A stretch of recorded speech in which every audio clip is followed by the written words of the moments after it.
is Mama Promo ato Yamagana this year da aha assign Mama Kwaba di Bonia 95.1 from so central for Aqua when the Fiera emu and some yatasen is service penny coina hai Yananya Safoma ya body a pian watch mukama na wahuru de akwa so makro kruga na mu and some p na Casiano Edimo Aquatination so some niafa pitipini patapa kwa so akopa bay eno na sabri yede baba so mo se ene Fiera we are from Tobrekase na ne boja e kase de na chese mu se bebrebe Dejia ena kasia no yede ma wo se no so samo yede bra se wia pram tobre kasia se yekinkani nyina wia na fe yabone tofa na yede akoto ye onuonline.com eno online portal akọ no na wakinkan bi brof kasa mo mfoni ta wo beti ase kama na bibia nso atimi akoye na wia ela ena fe be na de adawrment eja Facebook no so wo mo pagya de akọ akoduru ho a emu nkire mo fi ko na sabre ye chichi mu ede ma wo enti ho no comment like na wasan share kase na fe yakuye ni mu a share no so say YouTube nso wo ho no a chese kase no edi mu akotere pa afi X and TikTok and you are prima for the Indian and Sian home na pa Cassian and what most will be no na immordan citrodo na natures infonia wo nina ye chechi muna ye diamond na we and some p and Cassiano edimu akotrena esukasire ni bi eni Yanyane ntiasa wo piemu ewo ye kokoro bi te ye post station na chese no ewo gasa to ni mu a na wopanyiri bi wane na yire no akwaw se wo ma birimu akoda wanya fuhia du miensa wo ma bone botrama akoda na to ananom se to a chese eni anya ntimamufo akasa eti afa ho na ene eye ede etoso mienu se ja recruitment na no ekofa ho manso twen da awre ba ye ewo akia wo mu de twentwe so no wo mu asase enura ene nenso eniema ahodo bi a chese apiemu no ye bo apinche ma ne bofo na fini ma nyina so atimi akoyie na conference of heads of a year basic school wo mu e de atodwa chese enkoda ni bi ho no atim se BEC yom kwakotwere he wo mu nhyeda nkorefa ye obu on ma form tuni ahurum no hirs na chese ye na kwakotwero enei no wo mu e de ba betodwa se saa niama no wo mu mode na ja wo mu enyai na ensam na doso epi eka ye hu na sabre ye sinkonwa ye de eba besomo se awia from Tobrekase ensam pi na kase no edimu akotene ebusua do hwere ba komu ye ne yetena se na ensam no yakenkan ni nyina eti ama wo midin ene Nhyiraba Boadu abusua afa ensam nkyeremu eba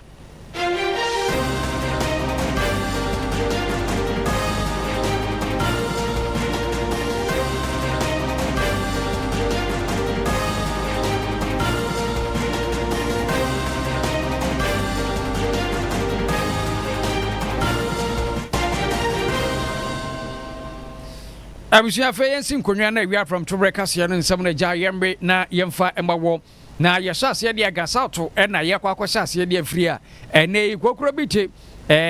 district police a chese wo mo ewon mo no wo mo ayira brantie baako wone ne yire pampi se wo mo edi anyambra samo edi abofra wanya mfirihia dumiensa Celestine wo mo akwakodi na bridia brada na ensam no kyerem se eja abrantia ni di ni Isa wone ne yiri Grace eneto na Grace nchese nyane bankasa eni Celestina chese wo modi na bridia brada amana to ananom sedo na bropa de se de wo mo kanu modi akoda ne mpabro Isa chese akoda ne ne ba eni wadna baba wade no chese wabirim no ama akoda no esinimu na wone yo won mo ekyeremu se akoda no kra no ye de aba ebu ne duru ba bi kura ne atiti so fi de ne de bro no wo kofa enkrante kura de papa na som se de be a chese be bia ne honamo na akoda na hunu se wadi anyambra sempa no wom kire se akoda no wo mo bro ne sa no duru ba bi afa de otim se ne honan ba bi firi moja an wadi sun sa sunya na wadi kokoto wo kodae no wom se bia wada se no wafo mato ananum ansieto na woni wo mpete mo ekiremu a na chese ade na ni anyan na wo mo bomode a ene sentrofo di kase ne ebisa se oh na eba ni se wo mo so se na chese akoda no kra no aduane aka wo mo di akwakosi wo se bankun se mo na wo mo di akwakosi wo no mo di kosi wo no na Celestine ko fa di ya chese no ho amane na Grace atwentwa ya Isa ba na obo na mane no se hene a meboa ma asi mu ani wo birimu ni papa ama chese akoda na to anan mo se to a amane bonu se ye na woni ye won peso no so akiremu na emu se banku ne sakra na adi no ame no wakofa bla wotimi bu akwala sa area ha mo bia ye pasa nkwala bonesam se ninua pani edidiye ene kai na odiko si dem ena akwala no ediye okodi aduane no enam so ema akwala sisi ya papa no enyone akwala na wanya ne baabi kɔ enyone ne maame na ɛwɔ hɔ emu no oba foforo ene ɛwɔ hɔ eti papa no ni hɔ ofi adwuma na oba na asɛm a ɔbɛkan ne sɛ abaya no ka kyerɛ ne sɛ me ba wei no ɔyɛ krɔmfoɔ enti ma ne nkɔda mu hɔ ɔyɛ krɔmfoɔ sɛ den wɔ ne nua na didi ama aka mu akɔfa adi papa no so anya abotrɛ kuma bon rough bo akwala na 13 years your friend bi ya the friend wo fie e baby Celestina akwala ndi Celestina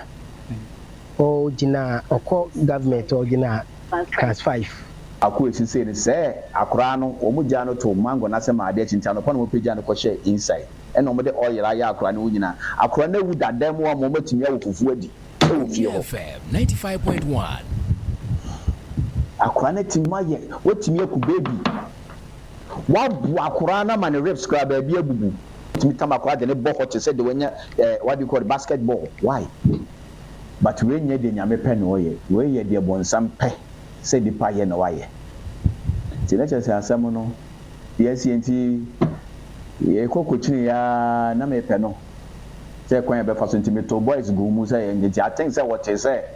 matume boys ni bi egu mo di moto chiri ya da hwe nti ono ankasa na ye den obo mo de about oban de chene de ne koy obo mo na ankasa ba police obo ya obetuma na so woni ye ne che de ne she nti isa de enya de a obepie eji isa de enya de a obepie eji timamufo na dwane Facebook no so isa mfoni na da so no we hwese de waji ni kimbri we ye green ene ja hwa tibom fifin di nyambra se bo ja wankasa wo ba na wo firi abonten abafie na we yire aka ti so akoda na ekromfo akwa akodi ni nua ketu aduane a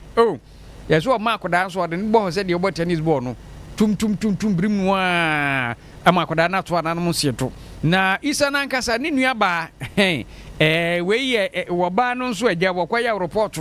se selesin akodi ni nua keto na okoto na aduane ndie ni na biridi abrada o he ne space ni na yi a otu se ye na ni abre ejomie no ene ne wo mo chese police fire wo mo no na isa na nkasa ni nua ba panyini enso de nsem atodwi a chese wo mu ni isa no na isa ne kokko ha ne papa udi fa isa to so mam na Ghana fo hwe no abusia dwa ne Facebook no so onua 95.1 FM Facebook no so isa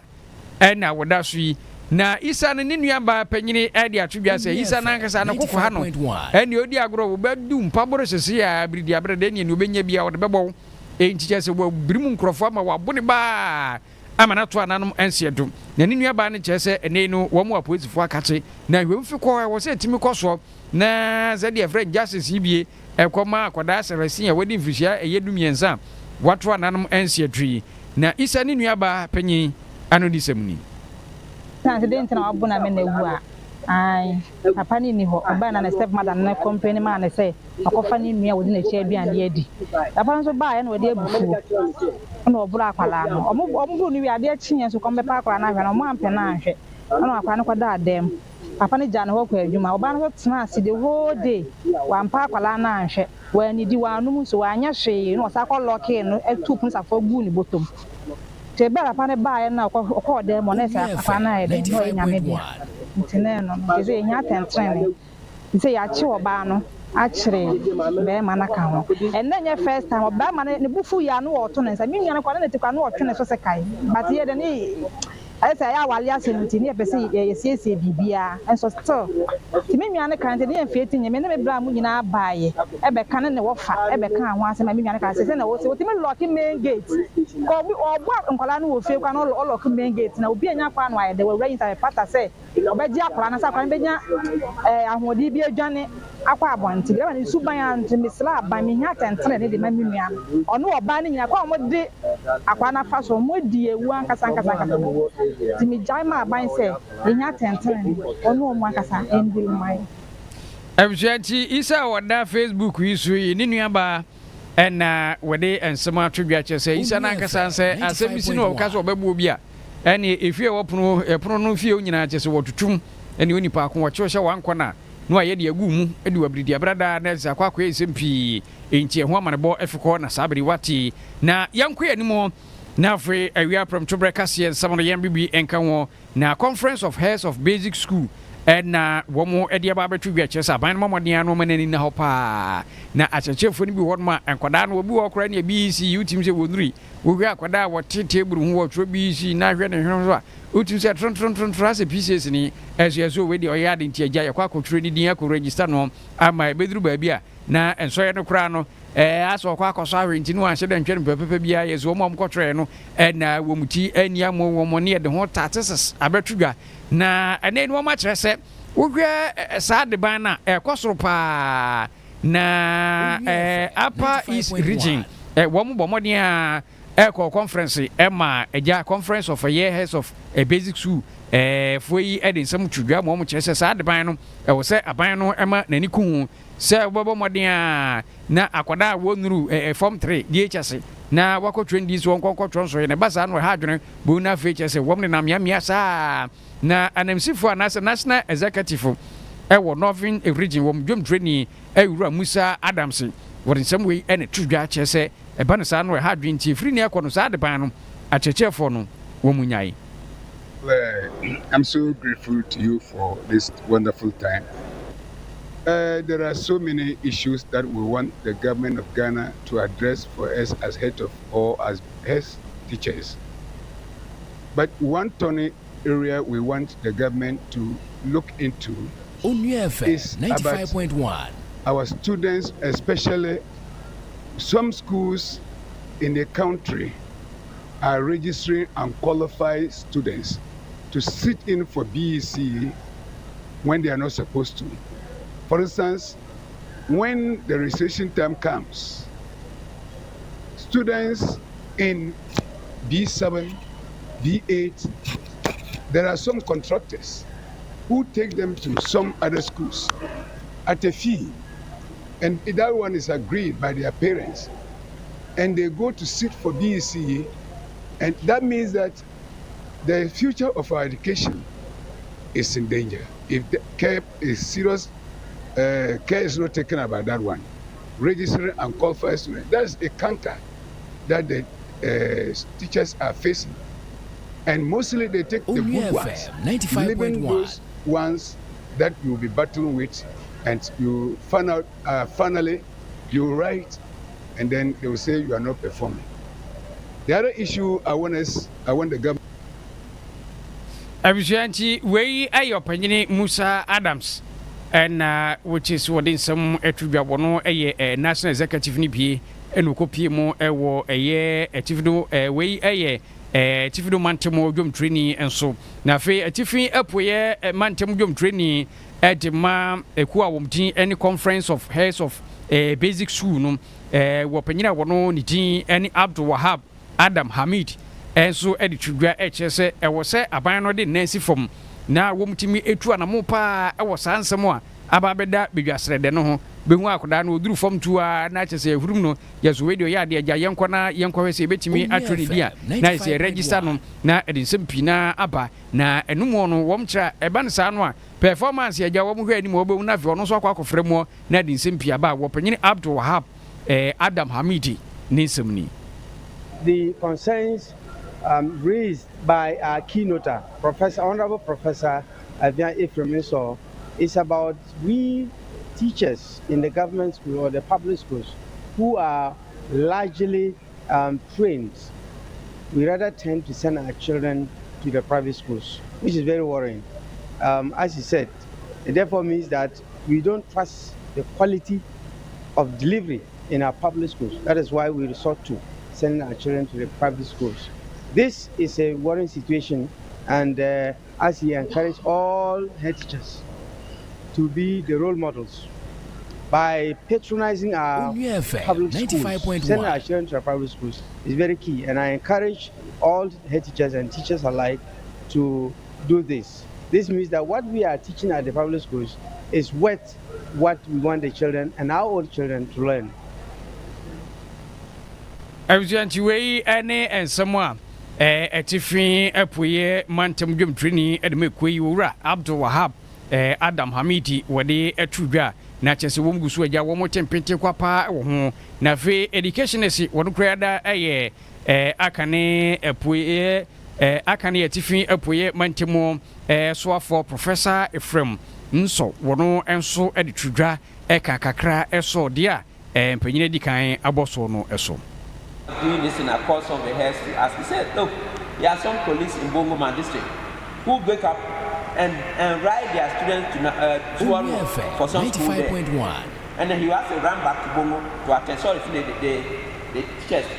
Tell me how you are going to conduct with that. Look at the stress for yourself and that child.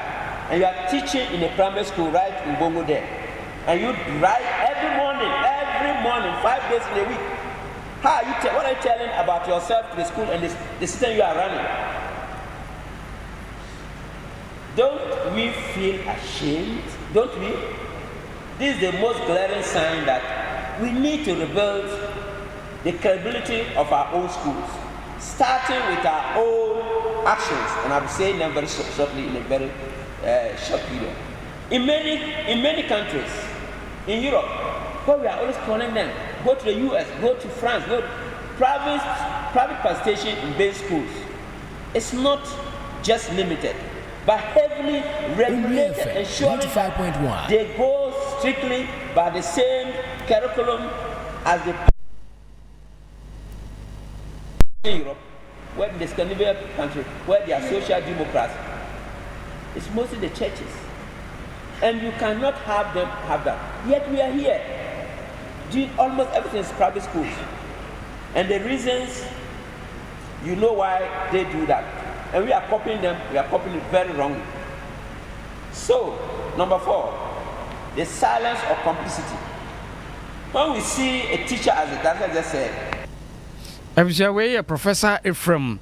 inso akane na we soafo edema 1 year ewo etifi apoye mantemo na wono kra wasa educationist chese bana masuyansemu a wabere mu pa na wode sansem wi atwedwa ati amaye na awia pram tobre kase no yankoye ni mu na fe yemfa nsem ni bi enkoso na ye konyina Facebook na chese wo kan ho na gya ye kon kakra na yempiemu wanchi ene ne mpeso aso ene Ghana Education Service womo ewo ye bono mantemo womo ede ba betwedwa chese free kuara bosum yada so tinkonwa so ne de to so aduonu ensia ekosi ni fiada so de 2020 anya de mbema akoda bia ko skuni asi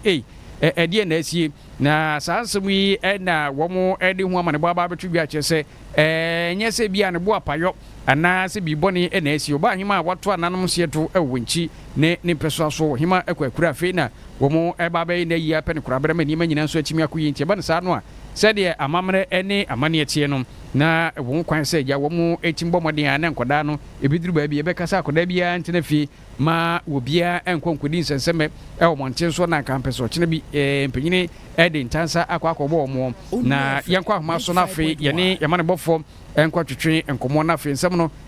wo mum kase pa emfa emayen na yankwa na fe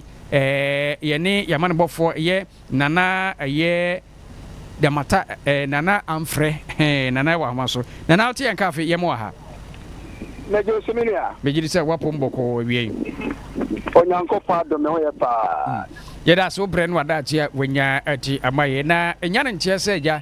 bromante mo wona ye hwe nwumasuan sam so de atwedwa chese efiri ukuara kosi ni fiada so de nyaade a mbama school school fu akobie edie ntia emu nkyeremu ne san Mini said that the Tigano sa and a tear, a breach in a bow winch mine, meaning I say, when she mind him a June Bosumimu, and Otuan and Namo and said, Yamiadum, a fin a grass one, Nanam, a bay have been for ye, we a dirty yan and Yapen and a crabbre. Now, no and a num so, said Baya, who be able to live in one ashe, dirty Wintono. Ghana Education Service, I am shall say. A free Wednesday, 26th to Friday, 28th November. Schools are all in cheap monthly money now. Or more air to tum. Sabaya, a church for any as you have for. wɔgye ntete schools ahodoɔ nyinaa mu ɛwɔ wɛnkyi mansi no mu no obiara bɛtumi gyina ho ahyɛ ayie no mu ebi na schools ɛwɔ wɛnkyi mansi no mu a Ghana Security Service ɛtutu mu no senior high schools no yɛ mako 4 ɛna basic schools no ɛnso ɛyɛ mako 90 ɛyɛ KJ mu ɛyɛ 80 the saa schools yi nyinaa ɛna wɔn atumi atum na ne nyinaa nso kanfoa no ɛyɛ private schools a ɛwɔ wɛnkyi mansi no mu nyinaa nso saa hyɛ nyinaa no ɛkɔmɔ obiara nyame yɛ adom a ɛyɛ wo twe dɛ di yɛ ne mu yi bosome dɛ ɛtɔ so aduonu nsia ekosi ɛnɛ fie dɛ na wɔtwe ɛyɛ 28 November 2025 no mpanimfoɔ ɛtoto schools mu na ɔhwɛ nana ahema ayi dɔte yie no a nyame yɛ adom a ɛhyɛ afeɛ ɛda wo twe da 26 November na atoa mu akɔ akɔsi kwasee da ɛyɛ 30th November yɛhwɛ sɛ biribiara bɛtumi ade n'akwan mu na afɛ bɛyɛ a biribiara bɛde n'akwan mu amam ne amanneɛ nti no yɛhyɛ bosome yɛ afea 1st November ɛna nananom de nhyehyɛ pa egu akwan mu a wobɛpɛ mu wɛnkyi a obi a ɔnam wɛnkyi mmɔnten so bia no ɔhyɛ tuntum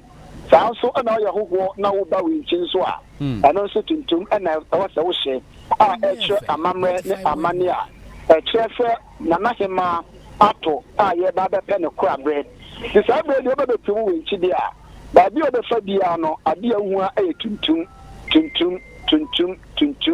na nyame yɛ adom a yɛbɛfiri tuntum hyɛ no mu kwasie da ɛyɛ 30th November berɛ a na yɛapɛ nanahema ne korabrɛ na yɛde biribiara ba wie no ɛde bɛtumi afiri tuntum hyɛ no mu nti wobɛbɛpɛ mu wɛnkyi deɛ a sɛ deɛ ahoboa ɛna wɔnsesie mu na yɛgu ɛtwɛn sɛ ɛda wo twe da 26th of November yi nanahema yɛde no bɛfiri mortuary na yɛde no aba bɛpɛ mu ɛwɔ wɛnkyi na yɛtumi agyina so apɛ ne korabrɛ nti bi ne wobisaeɛ a na bɛpɛ mu wɛnkyi adeɛ ɛkɔ so ɛno no nana wada ma yɛn na ase awie wobrɛ no wada agyeɛ ne amanebɔfe kɔ a wode ama yɛn akyi abusua wei ayɛ nana amfrɛ damanata wɔno ɛyɛ amanebɔfo agya wɔtwe nkra kyɛ sɛ ɔba ahema a wɛnkyi ne ne mpɛso aso no watumi abɔmmɔden a akwakura na kyɛ sɛ yɛmpanyina si nkonnwa na afei wɔn ɛyɛ amanneɛ ne amammerɛ bi a sɛdeɛ ɛbɛyɛ nneɛma bɛkɔ yie ti wɔn si ɛfiri ukuara na wɔn bɛhyɛ ase akɔsi ne kwasi ada soɔ na sɛ wɔn awie nti ukuara yɛwara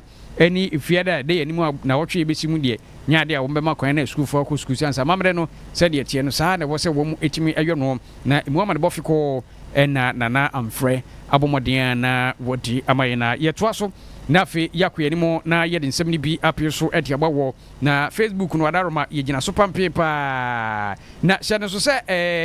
ɛnɛ nso deɛ ɛnyɛ adeɛ a yɛda ma obi ada bie nti yɛkɔ nyinaa mɛngɔ tirim sɛ throwback party bayview throwback party bayview kyɛ sɛ saa mɛngɔ tirim anwummerɛ deɛ nyɛ fɛdi agorɔ sanso ofuri ampɔn sɛ ba Samini ba Kofi nti bebrebe media ya na and many more ne kra na emede and many more there no ye surprise artist umu na we piem ye na we so piem ye eje ne efiare je se ye beji ani aja eje ko nyina na ja won so obo homodin na niam nyina so atimi akoyi bevi won ho aha yankɔ na fei yɛne kasamafo edema Ghana Education Service no opanyini ɛyɛ David Bafo yɛne no nkɔkɔ twentwekɔmɔ papa yɛmɔ ha awie yi yaja o minya bema megiri sɛ wapom bɔkɔ o yeso adom mapom yɛ pa sho ɛyɛ da so brɛ no wada akye wanya ɛde ma na ɛntie a yɛnya no ɛkyerɛ sɛ ɛfiri ukuare de anim 26 ɛkɔsi 28 efiada nyaade a kyerɛ sɛ upie mu wɛnkyene ne mpɛso aso a mmɔfra bɛtumi akɔ akɔsua adeɛ na ɛno ne yɛbisa sɛ ba ne saa na nkɔlaa no de sua no ɛmfa ɔhaw biara ma o da bi ni asa na ɛsɛ bibia no ɔmaneɛ ne amamara ka ho ɛnyɛ nipa bia nipa yida bia na sɛ bia wɔ so mu ɔman hema na atɔ fam wɔwo ne sɛ ɔman hema na ɔman hema so deɛ ɔbia bia no tu no ɛnti ɔkwa community no ɛna sukuu yɛ ɔmo deɛ nti ɔman hene ne nana wu ɛna ɔman hene na nkata yɛkata ne nana wu na ɔman hema no so akɔyɛ nipa kɛse a wɔn kɔtɛm ha bia ɛbɛsi bia no so ɔmo so ka bia ɛwɔ mu I know about how you say you have to see my mind in my ear. I can you. Onua 95.1. Tell the I'm to do about community now, money depending how be I, mama. Enti wada man hye ba yi mu nyina mate ase aso makomapam said de be ya na hima yi no mo so mo de ho bagye mo na ne nyina akoyi. Nyina ye de ho jim. Se o man hin na ye se o sina Saturday clean up exercise. Nyina ye wo bi. Abi a o ti bia na ye bia se akoye o man papa ne anema ye bia ba bia o ti community o ti environment. Ne ko ti bia no. O so se o ti do wo ye de agin. If you say at that point, and then you say I had the emperor and I did number of my natural crata at the bar. No, no, which is all mine, and I'll mind him, and also I will know your mind him. In a year, I am not a matter with him. 95.1. A year, Saba, well, willing. It's only Saturday night, I'm running on Matia. A year, no, I shall say next week. I 25th now, Benada. Brother na California to my defuina, Umbercom, Acharadia. Not the school, over 10 school needy. I can say, the creation, one, the baby. I can defuya. And it is ever, yeah. Down for Bambono, there are Mamrania man, G2 Constitution Convention, okay. Any other practices there too. This is ever, yeah. They didn't give a man and I know. Higher to school for that time. You did say, and say, I mean, also can be channel. It's Mutumu Quadano, Dabena, Mubibi Aman Quadano, Abba. Uquada, Yawa, the theater, na weekend, and Monday, I December 1st. 95.1. A sharpony in either. Abba, towards now. Okay. Papa, you're not so brain what that way. You answer the one.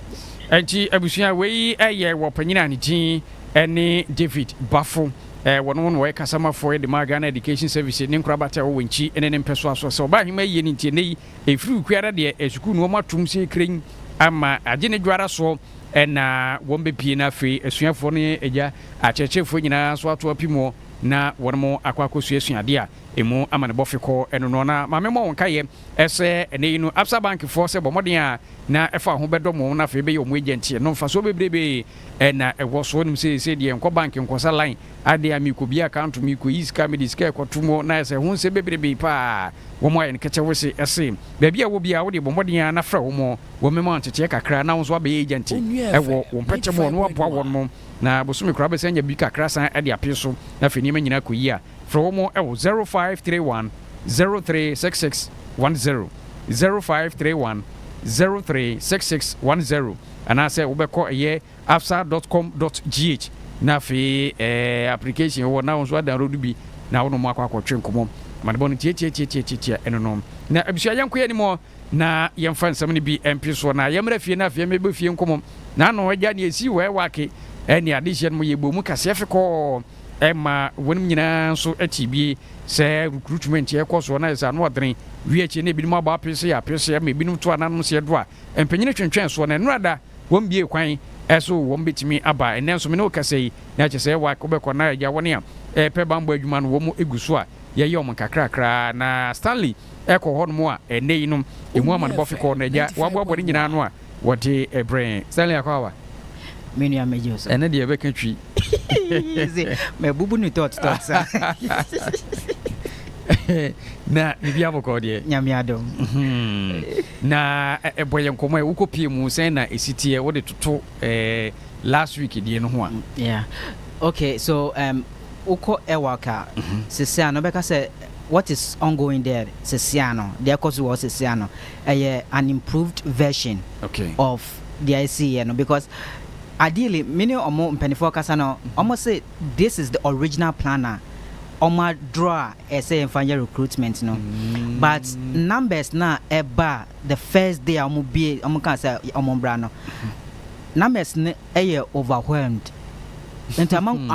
ama omo ntumi manage process no numbers no omo ntumi manage anu na ekofa stampede ni ba yankrofo insia etumi fa mu we ehwere omo nkwa no who say no kra na say ye ne ebi mu di nkomo mo ka se obi so anya text message say so omra Saturday ba sa da na obi ko na so okwanye se ebe fa agya no so na I don't know because of past perception and I say experience be omonya our recruitment processes mo and I say there mbinimu so mo apply almost share my experiences previous experiences with them nti almost so they are two three say okay yeah fresh say almost member Saturday but samamba na so be quite bia say this number and because when you Ghana Armed Forces, which is made up of the military, Navy, and Air Force. No, only 3 wings, and only Ghana Armed Forces. But all these wings, no, you pay for 4,000 per. Okay. 4,000 slots, and they are available. I say, but to coupons and I say vouchers are more apply for these 4,000 slots. And 60,000. Hey. So imagine say 60,000 and you for 4,000 and I for 4,000 so into a catcher say obimbra Friday no obimbra Saturday obi feel say be a wo be di kan akono when you be foul and no go far so problem but see ano who could do work everything is being done in a coordinated manner. It's so beautiful. Okay, it is so beautiful because once the applicant Berra Stadium honmono military personnel at station more and been more provide security and been so facilitate the process into Ukuma na ya chro ya 2 centers work honum into at the end of the day no each center biana out of the 2 centers Bakubia is or screening 800 personnel and as applicants. Okay. And the other one, so in total, no, a day 1,600. Yes. So this 1,600, no, unya odu my baby say, tent A and as a tent B. Okay. Into baby over for na yama kunya na what na say. We are a drew time say Bawako present with document for verification na. Ya be matching ebia ya be select mu 10 first 10 mo enimu first 10 mo match you form a queue. Na march straight to the table I verify document no mo wia na yasa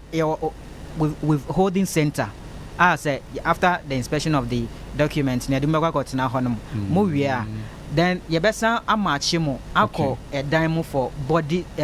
inspection and as a body selection a hormone no ye man centroni bia en raho ye doctors from the 37 military hospital and omo facilitate that process no into aka wo any wo doctor we are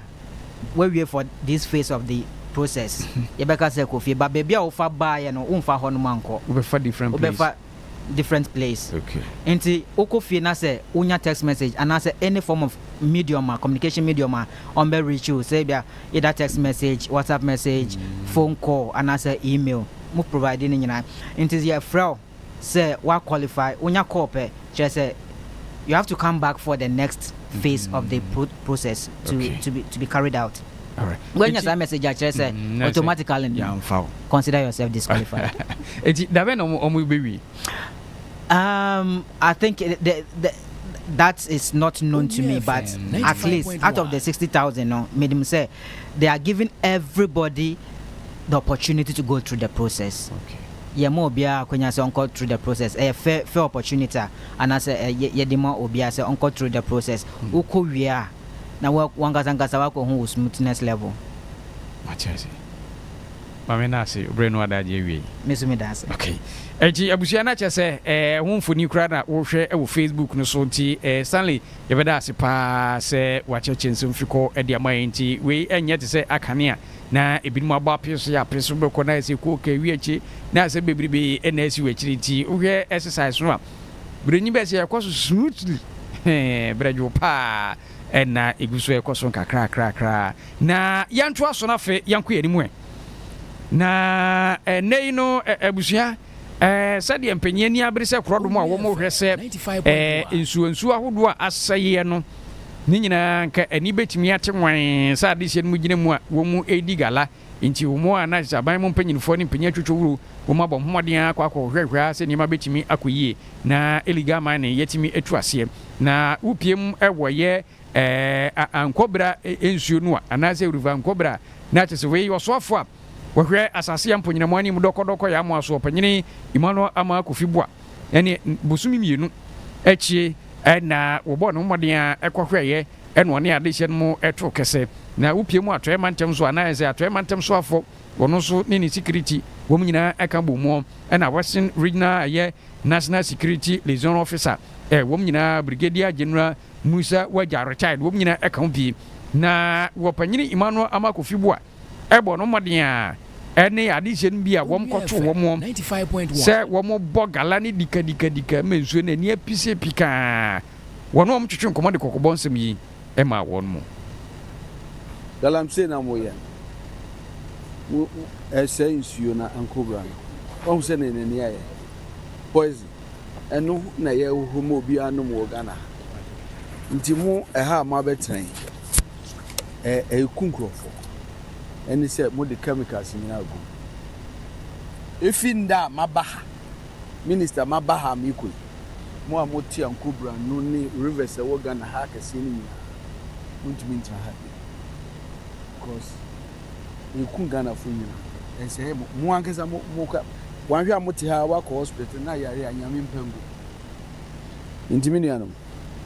me ba me hu mofra ɛwɔ ha ti maka kyerɛ sɛ yɛkyi mo kɔ mo baby 95.1 abusua wei ɛyɛ wɔsoafo a wɔno ɛna wɔhwɛ asase animu adɔdɔdeɛ so nunyamfo Emmanuel ama Kofibua ɛna wɔde kɔkɔbɔ nsɛm ɛde matemamufo ni bi wei mu wɔn kɔ hɔ no na yɛ sɛ wɔn wɔ hɔ a wɔn bɔ adwuma wɔn bɔ adwuma papapapa mo ni abere sɛ korɔ dɔm a na sɛ suya nkobra wɔn te so agya wɔn bɔ adwuma na ɛno akyi afei abanbɔfoɔ no Brigadier General Musa Wagya retired wɔno ɛna kyerɛ sɛ wɔde nsɛm so to bia kyerɛ sɛ wɔn gu so ɛne wɔn na ndi wɔn de ma nkorɔfoɔ paa sɛ yɛba ne abɔm kɔkɔ sɛ bi ɛnyɛ da bia na abrewa nkwan bɛɛ de enti no wɔno nso de kɔkɔbɔ de ma wɔn sɛ wɔn a wɔn de Galamsey no wɔn de apio wɔn ani sɛ nya de wɔn mu gye mu no abiri bi bɛso a wɔn nyɛ ne bɛkyɛ saa. And I'm still sending a signal to all Onua Midday 95.1 that it is not one-day activities, that we are going to sustain our patrols until the Nkobra River is restored to its normalcy. We are bent on that. There are still some few makeshift settlements, and we've decided to apply human face. So we've asked them to vacate the place before Friday. And we hope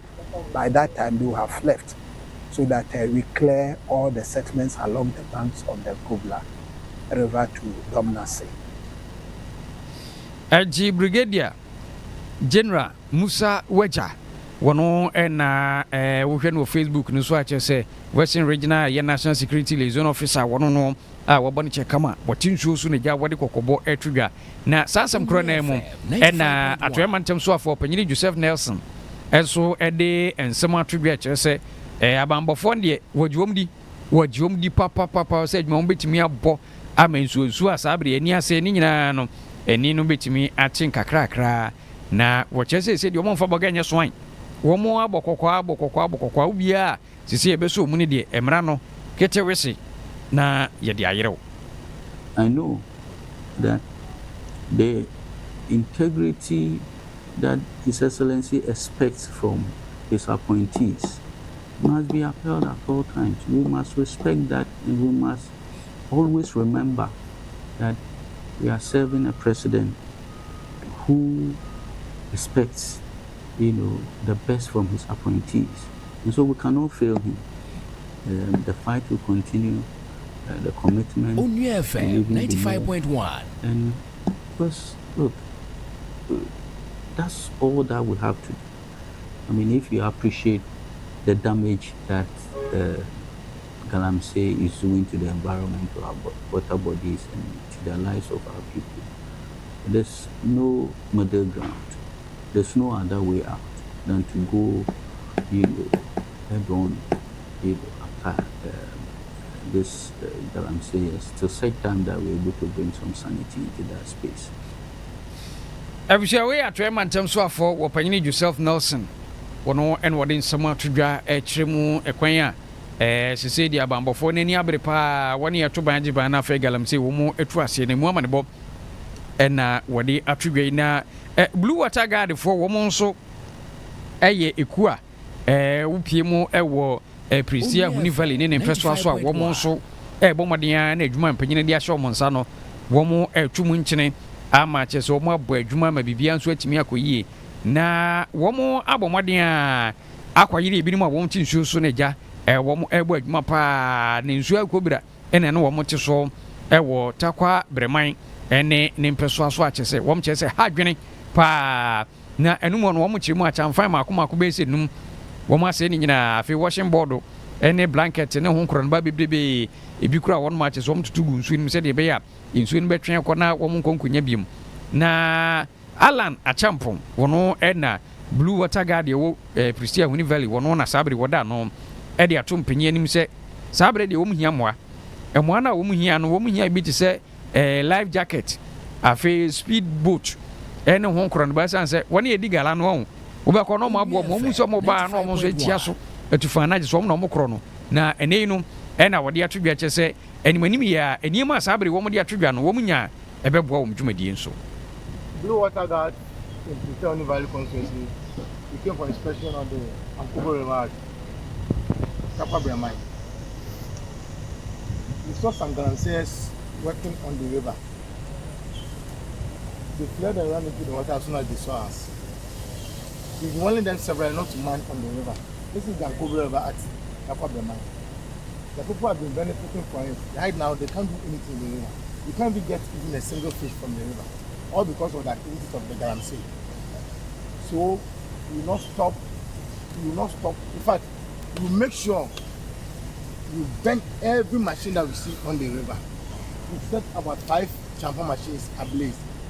Onua FM 95.1. We are sending a warning to them. They should desist from working on the river, or else when we catch you, this is Water Guards, Bogoso, Commander Alan Champion. Abusha wei Alan Achampon wo bia wo gina ya utim se adwuma ne de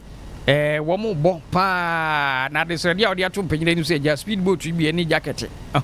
life jacket bi show mo na mu sa de se mo bo adwuma na wo mo ko se no anse wo mo chimo boat no a atufa prum na is wo mo no kro no genei no wo mo de wo mo nsam atodwa kire eniema hodo panyini awade ma wo mo a ebeboa na fini ma nyina akoyie na yentoa so na fi yankuye ni mu ne mfa nsam ni bi enka mfa ma wo awia pram to brekase na ensam no ye bedi mu ane ye kotwifo etimokwa won so amane boy ba che se sikadije ni sikatwa bi ebi mu di fa contrast na che se ne kura nadmu director opani James pra ene ne wo mo che se wono na wa shekete se sikadije bi abamu na wono kura ba yina no so wonye hwe ene mpanyini se ba ne sa de ene womra daiseke na womra me yina no na sasemi ye kwa maso na fe yewese ensa betimi akampanyini na ensam no yetimi abomu nkomo sanse womo chese wonmo no ene woni a tu garamse yibie na chese de akwa akobɔ ani na susupu aba ba susu opanyia wono na wɔyɛ atrenchi maboafo opanyia wɔda no ɛwɔ twufoti mɔkwa ɛkɔ mining site na agya wɔkɔ no wɔkɔkɔgye ene nei ɛho akwa akɔba asɛm a chese timamufo ene nei wɔmo chese eniema nyinaa aye susuru hɔ no a chese opanyia na ba waba be yi ni ho ano sɛ enyo ono na enyo ono an de sɛ enyo ono sɛ enyo ono yes ya mframa no hu wɔpade a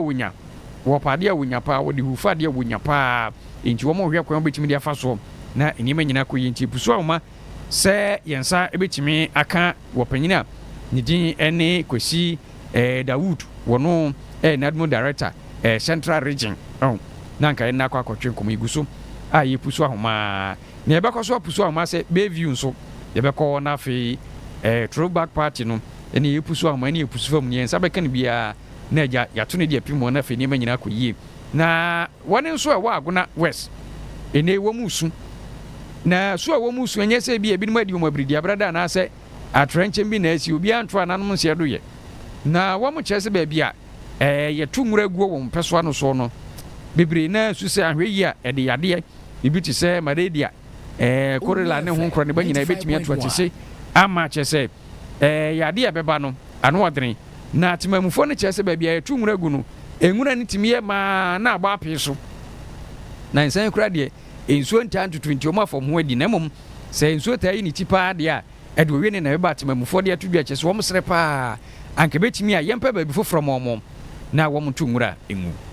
ayɛ paa especially area bose ya the house flies bebree eba classroom so the ma teaching and learning becomes very uncomfortable in the afternoons. Yeah, and see a man car, but well and if we have, so that we also have our peace. Yeah. And I even alone, okay, and I pass a bar, center at the banner, too much. Yeah, and why health before. Fashion will say with immediate effects, na come be two ball arena, move on free has so that I have a Onua FM 95.1. Yes, because of the house flies now, they are sent in the braille or classrooms. And why? Did you or classroom? The time you know, Madam Bakutotic, this very class are old. So you can imagine the inconveniences that it brings to us. I hope say, ABR by the end of the year, they like a free. Yeah, the petition acquire, but any results. See, the best say, and with immediate effect, they should work on it for us.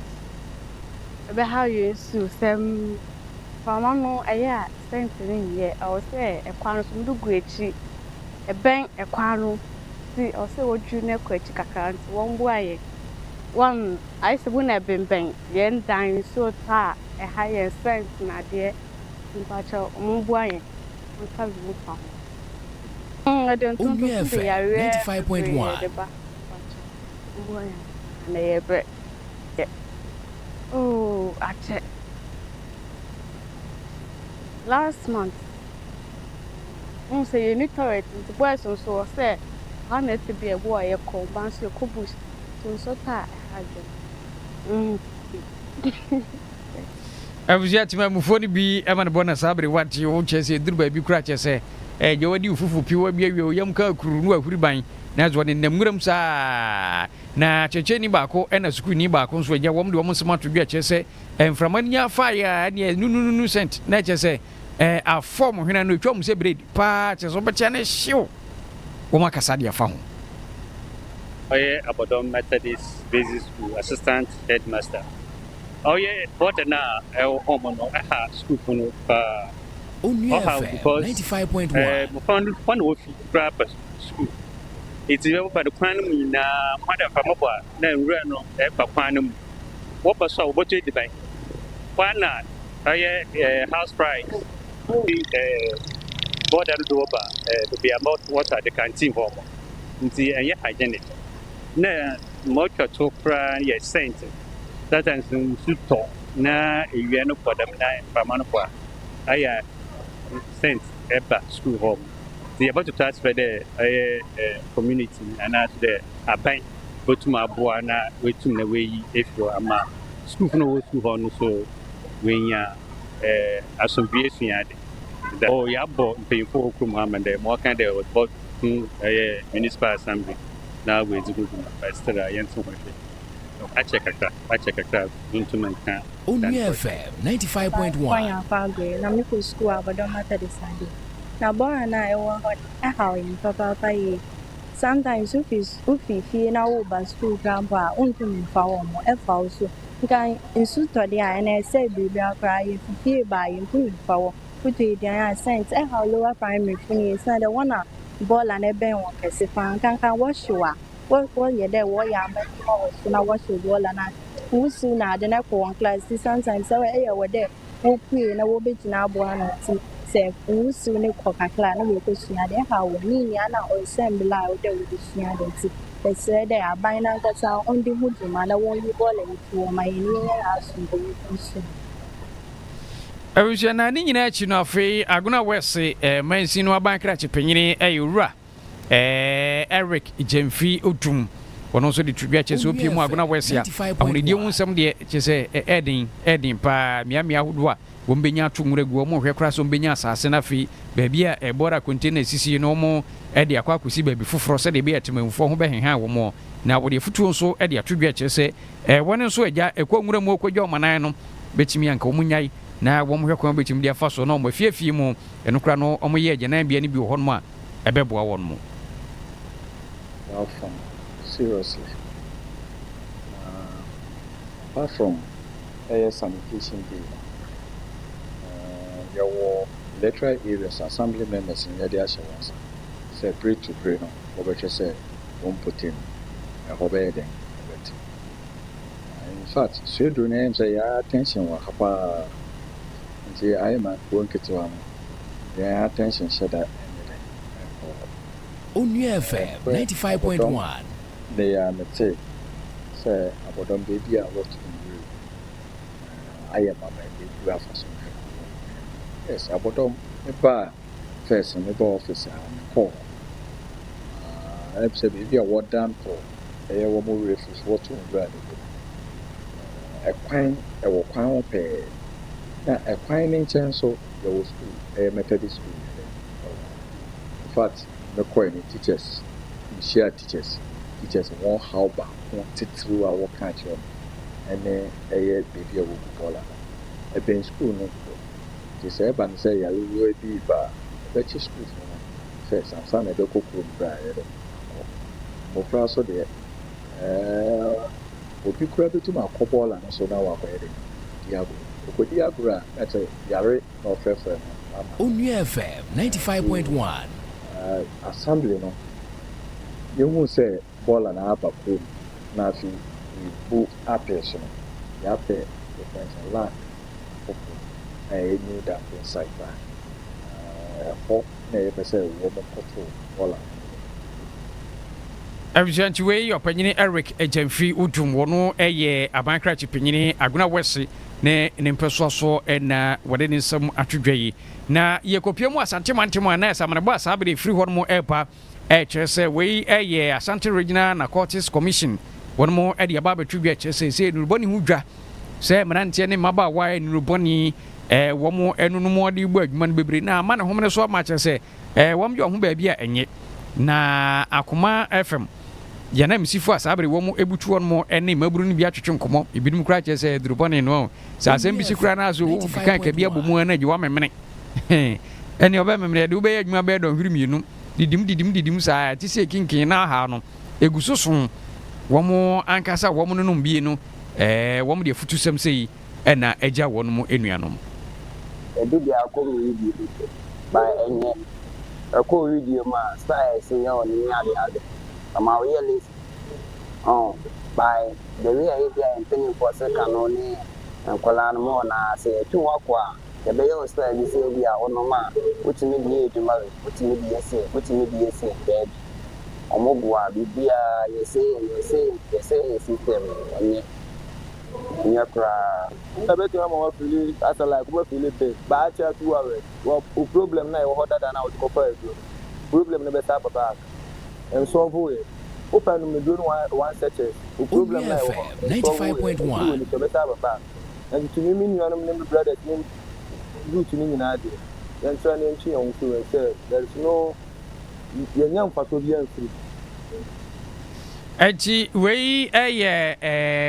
one more just one more man no bia dey ready 225 ne yesi ba kokora di ahihye o se wa hwan jesu omo no mo a bekona kwabrane no asense villa no wokunkun na ezo ono a wonko nanim nkuna echi no ogina wo saa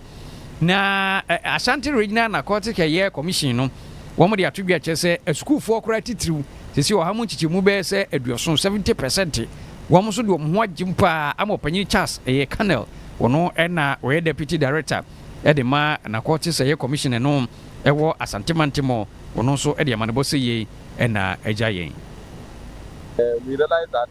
Onua it's an endemic 95.1 in the region. Most of the youth is rising, and we think our education, we can only assess its effect. Maybe I can say last year, this year, it has been effective in drug education. As we talk now, we have about 10 schools. Most of them are the prominent school in Kumasi, who we form drug-free club, and we are ongoing to educate the schools and let the peers also be involved in educating their colleagues about the drug effect. And we think it will yield positive results. As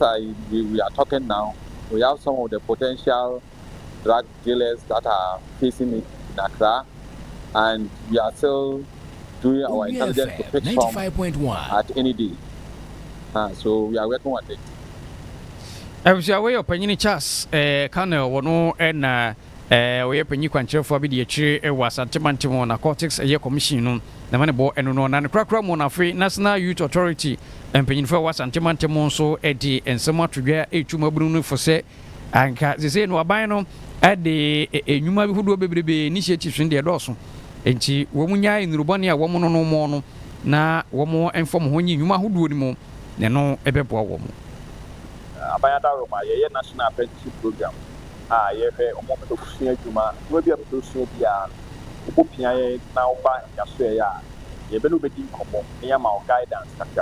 near her, baby, would say, maybe no witness, na yet what to do now by our upon one. So what's that today? Onua FM 95.1. Bra. There's a near office very style. Since I know you know, the sort of top of my head, the person you through years and the other style. I'm a million sacrifice. So the way I had that substance abuse in that second. Abushanti a year paying for National Youth Authority no was Antimantimo womo and a dano of two more and a sabri ama a mobru at your phone. Now you know we so. Now, we are from Tubrecasia, don't hear about Kunyano, Yadina, SC, Ediamona, and Mredia,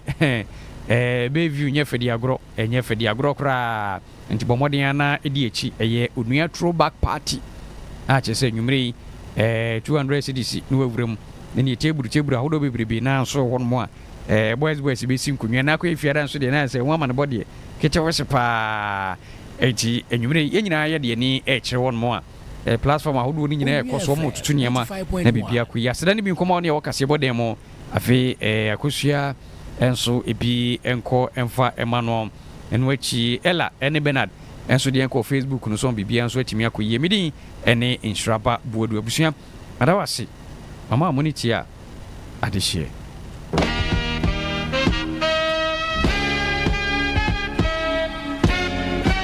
Ghana, why you ready?